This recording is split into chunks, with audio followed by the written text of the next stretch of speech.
Hello, my name is Simrit. This is my mother, Harbinder, and we're going to show you how to make chicken biryani. We're going to start with the yogurt and we're going to make it smooth. So this is a little bit of a complex dish and it's quite a few steps. Hard to make, but fun to eat. Okay, so now she's going to stir it up, make it smooth. We're going to grind our spices. So in goes some cinnamon,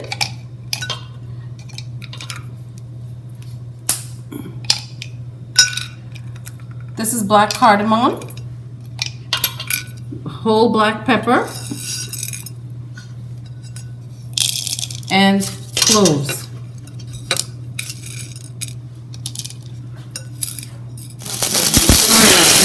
So now the spices are ground and I'm going to check to see how fine it is.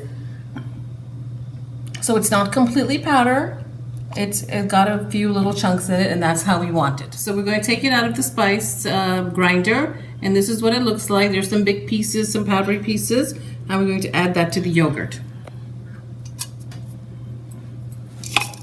And mix it up. We've added the spices, we're going to add fresh ginger and garlic that is made into a paste, and here we've made this into a paste. There's a few little green chilies in here, and now we're going to add that.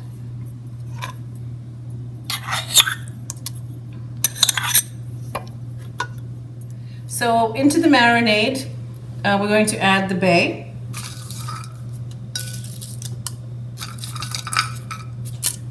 And in goes the pink Himalayan salt, that's the one we like to use. So now we're going to add the chicken. And I'd just like to mention that these are chicken thighs that have been cut in half by Joe. Right? And no skin. Yeah, they're skinless, but they do have the bone, and we cut the chicken in half. They're easier to eat that way. And this has to be marinated minimum half an hour. Overnight is best. So here's the chicken that's been marinating for about an hour. Some people like to do it overnight, but since this is chicken, it's not actually necessary to marinate it for that long. An hour is plenty, and this is what it looks like. And we're just going to turn the stove on medium and let it cook while we prepare the rice. I'm going to check on the biryani. It's been cooking about 25 minutes. I'm going to give it a stir. You see it's released some water, so it's going to cook in its own juices. Can you see the juices in there? And I'm just going to give it a good stir and just let it cook some more. So I've added some ghee, which is also known as the clarified butter, and this is about 3 tablespoons of it. And I'm going to add cumin seeds, 2 teaspoons. Yes, it's a lot, but we got a lot of chicken and rice, so I'm going to let that sizzle and mix it up. And then add our onions. Here we go. And these are about 4 onions sliced lengthwise.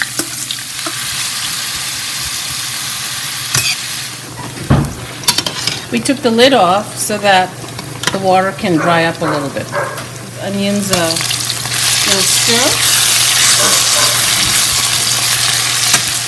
So we're going to check on the onions, and they're darkening nicely. We're going to let them darken a lot more, very dark, in fact, brown, so that it adds color to the dish, because the chicken was marinated in yogurt, so it's a little white. So the onions are nicely browned, and now we're going to add the salt. And I added a spoon before, and I added just a little bit more. And we're also going to add the tomatoes at this time.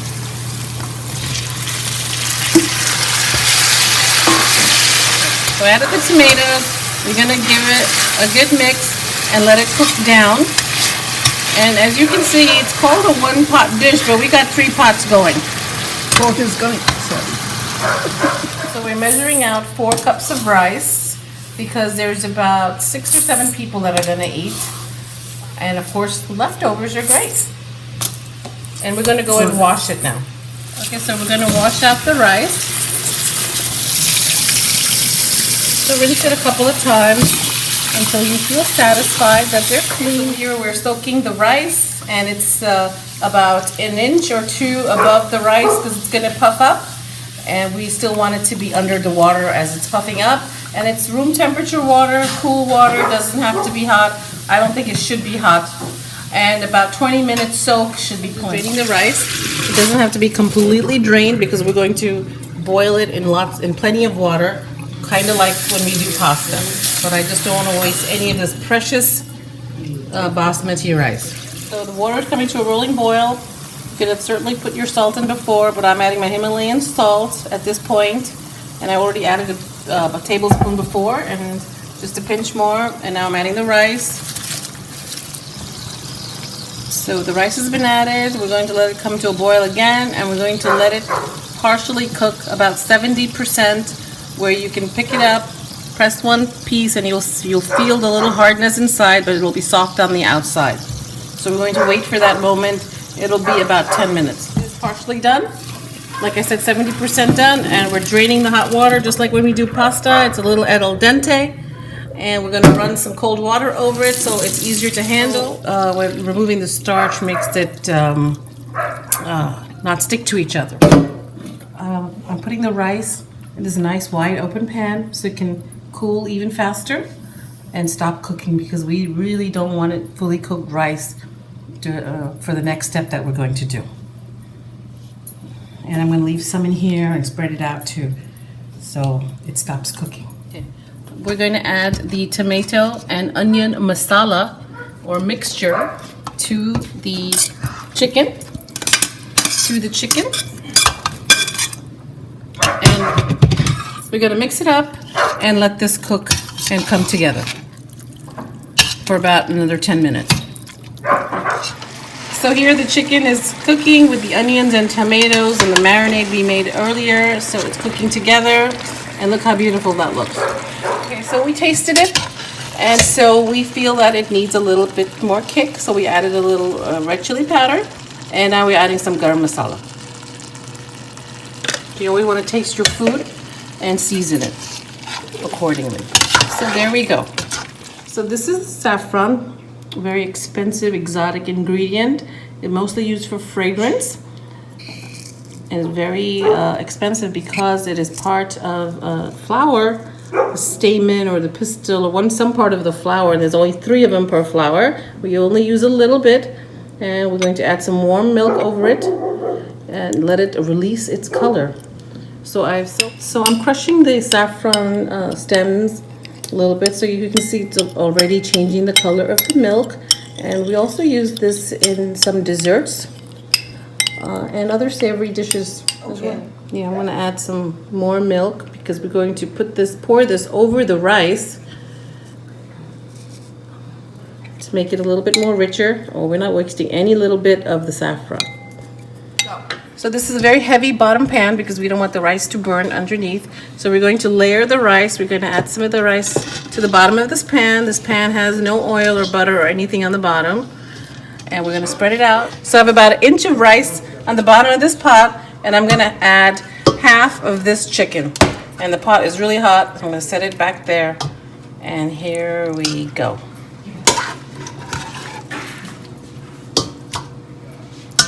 Okay, now we're going to spread that out, making sure every piece has some either masala or the chicken. Okay, so this is a layered dish. So now we're going to add the other layer of the rice and spread it evenly over the chicken. Some more rice so we can cover up the chicken, and we're going to pat it down and cover it up nicely. And now we're going to add another layer of chicken. At this point you can also add your nuts and golden raisins and things like that have been pre-soaked, so they're juicy, just as the added last layer. This is a layered dish, as I stated earlier. This is the very last one. The colored rice here and there, and of course when we mix it up later,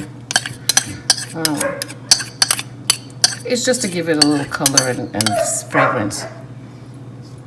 I'm going to add the saffron milk all over. And this is about half a cup. We're going to cover this and cook this on low for about half an hour. Okay, so it's been about half an hour that it's been steaming, and you can see the steam coming out, and I did put a frying pan in it just to make the base heavier because I don't want the milk and the rice to burn. So we're just going to check on it, and it looks fantastic. This is the little non-spicy version, and let's check the big guy. There we go, and it should be ready. So since this is a layered dish, we're going to scoop it out. We're going to go all the way down to the bottom and pick it up, and then put it in our plate very nice, carefully. And there we go. So we get all the layers of the masala and the chicken and the rice.